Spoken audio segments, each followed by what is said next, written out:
fat, armed, and useless. That is the American obese gun owner.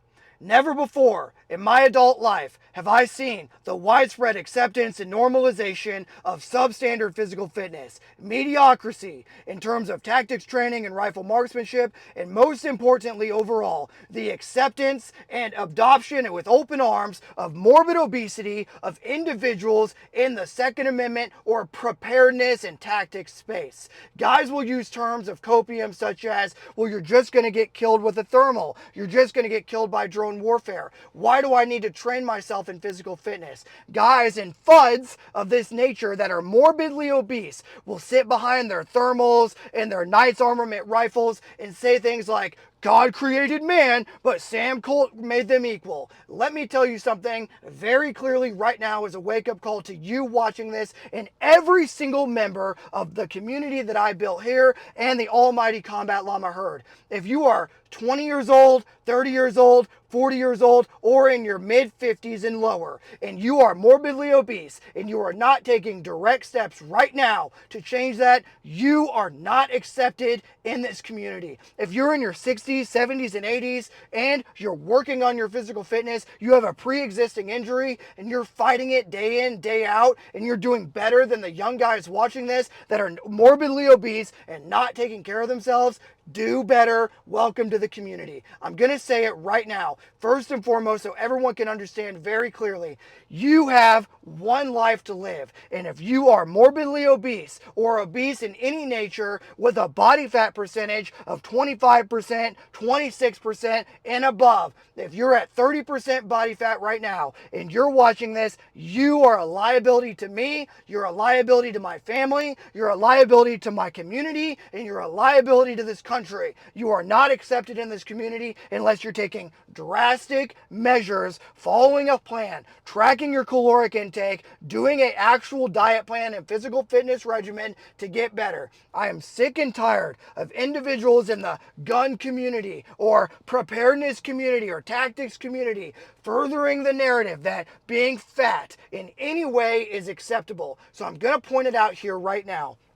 Fix it. Fix it right now. Stop the copium. Oh, God created man, but Sam Colt made him equal. There's drones, there's thermals. My 5.56 is gonna blah, blah, blah. No.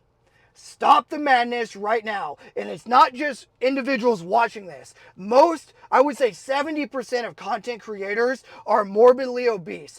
Gun tubers in this space are not bettering themselves. They're either obese or they're skinny fat. They're not bringing this type of message to their audience. What they're doing is they want to build their audience. They don't want to isolate you. They don't want to tell you that you're doing the wrong thing. Fuck that.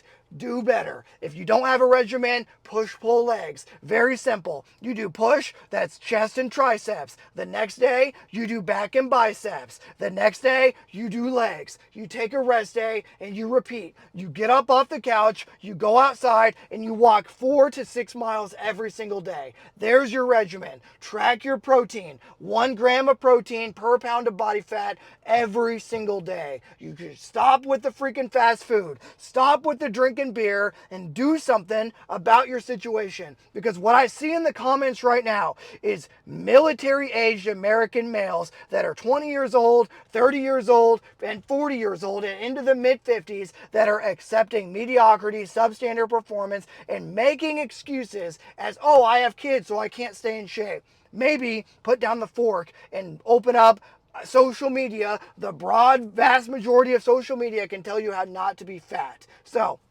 the message is very clear. If you're morbidly obese and you're not taking active steps to change it, you're not welcome in this community. You're a liability to the almighty Combat Llama Herd, and you're not welcome here. Period. If you're making steps to do better, keep doing it. Push-pull legs is great. Bro split is great. I recommend 5 to 6 days worth of strength training a week, 1 to 2 days of recovery, 5 miles on average walked every single day. It'll do drastic changes for you. Track your calories. You'll be better in no time. For the guys that are hitting the keyboard right now, that are saying to themselves, well, Trench, I have a back injury. Okay, train with it. Do more. Don't just accept the fact that you're going to die at a young age as a liability and not an asset to your community. So, to end things out here, stop the madness. Fix yourself. I just got done crushing legs. I just got done crushing legs, and guess what? I'm going to walk my remaining 4 miles after work today. Super simple. I freaking hydrate. I do what I need to do. I stay hydrated, and guess what? It's all about balance. So, if this hurts your feelings, too fucking bad. Do better. If you're pounding on the keyboard right now that, oh well, whatever, you're just mad because we don't like your MP5. Who fucking cares about what gun you have if you're morbidly obese and you're watching this? Do better. If you want to make change and join a community that you can actually be an asset to and that you're trying to better yourself, use the link down below. Grab a stupid patch and join our Discord community. Email me your order number at trenchgrenade@AOL and make your community, your family, and your country better. You're the reason, if you're sitting on the sideline, why this country is the way that it is, because you have accepted substandard performance and mediocrity as a daily ritual in your life. Thanks for being here. You're hated. Train like it.